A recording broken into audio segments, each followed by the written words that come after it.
অনুষ্ঠিত এই প্রোগ্রামের সম্মানিত সভাপতি, উপস্থিত নেতৃবৃন্দ, আমার বগুড়া প্রিয় ভাই ও বন্ধুগণ, আজকে সেই দিন, এই দিন আমরা স্বৈরশাসন মুক্ত হয়েছি।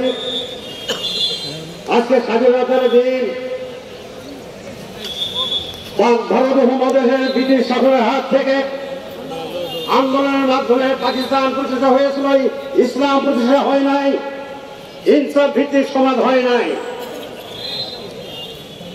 পাকিস্তানের শোষণ থেকে, ওই সময়ের হাত থেকে বাঁচানোর জন্য মুক্তিযুদ্ধ সংগঠিত হয়েছিল, গণতন্ত্র তারা হত্যা করেছিল, এর বিরুদ্ধে লড়াই সংগ্রাম হয়েছে।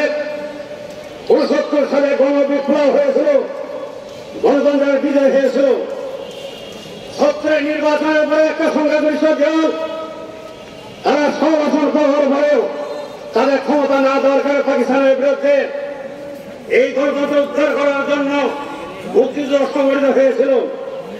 প্রিয় ভাইয়েরা, তার ধারাবাহিকতা ১৯৭৩ সালে শেখ মুজিব গণতন্ত্র হত্যা করেছিল, একদলীয় শাসন কায়েম করেছিল, ইসলামকে বাংলাদেশ থেকে উদ্ধার করার জন্য ষড়যন্ত্র করেছিল। ভারতের তৈরি সংবিধান তৈরি করে বাংলাদেশের মানুষের ব্যবস্থা দেওয়া হয়েছিল। এদেশের জনগণের ক্ষোভ পুঞ্জীভূত এই মনের রাগ এবং দুঃখ, এই নিয়ে শেখ হাসিনার বিরুদ্ধে তারা একের পর এক বিষয় আন্দোলন করে এসেছে। আপনারা জানেন, বাংলাদেশে আমরা একটি ভালো একটা বাংলাদেশ কল্যাণী রাষ্ট্র কল্যাণমূলক রাষ্ট্র করতে চেষ্টা করেছি। এদেশের মুসলমান এবং সকল ধর্মের অধিকার ফেরার জন্য বাংলাদেশ জামাতে ইসলামী নির্দম্ব সময় ধরে তারা এই আন্দোলন করে আসছে। কিন্তু আপনারা জানেন, এই দেশে ইসলামকে উদ্ধার করে দেওয়ার জন্য বিনা অপরাধে আমাদের নেতৃত্বকে ফাঁসি দেওয়া হয়েছে, গুম করা হয়েছে, হত্যা করা হয়েছে, খুন করা হয়েছে, আইনে ঘোরানো হয়েছে।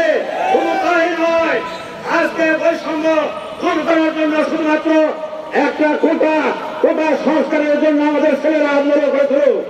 এই আন্দোলনের ফল হিসাবে আপনারা জানেন, এই আন্দোলনের কোথায় থেকে কোথায় চলে গেছে। সামান্য মাত্র কোটা সংস্কার তারা চেয়েছিল, কিন্তু শেখ হাসিনা সেটা না দিয়ে বাংলাদেশের মুসলমানদেরকে লক্ষ্য করে বলেছে এরা রাজাকার। এই জন্য আবার বিরুদ্ধে ছাত্র জনতা সবাই বলেছে আমরা হল রাজাকার, তুই স্বৈরাচার, এই বাংলা ছাড়, এই স্লোগানের মাধ্যমে এই মুক্ত হয়েছে এই দেশে। আজকের এই দিন স্মরণ করে রাখবেন। ওই 1977 আগস্ট সেদিন পাকিস্তান স্বাধীন হয়েছিল। 1971 সালের আগস্ট মাসে আমরা মুক্তিযুদ্ধের সময় বড় সংকটের মধ্যে পড়েছিলাম। আজকে আগস্ট মাসে 5ই আগস্টে বিপ্লব শুরু হয়েছে, মুক্তি এসেছে। আপনাদের ইতিহাস লড়াইকে আপনাদের চলতে হবে। আজকে আমাদের যে সরকার, এই সরকার গণভিত্তির সরকার নয়, সবাই মিলে আমরা সরকার করেছি।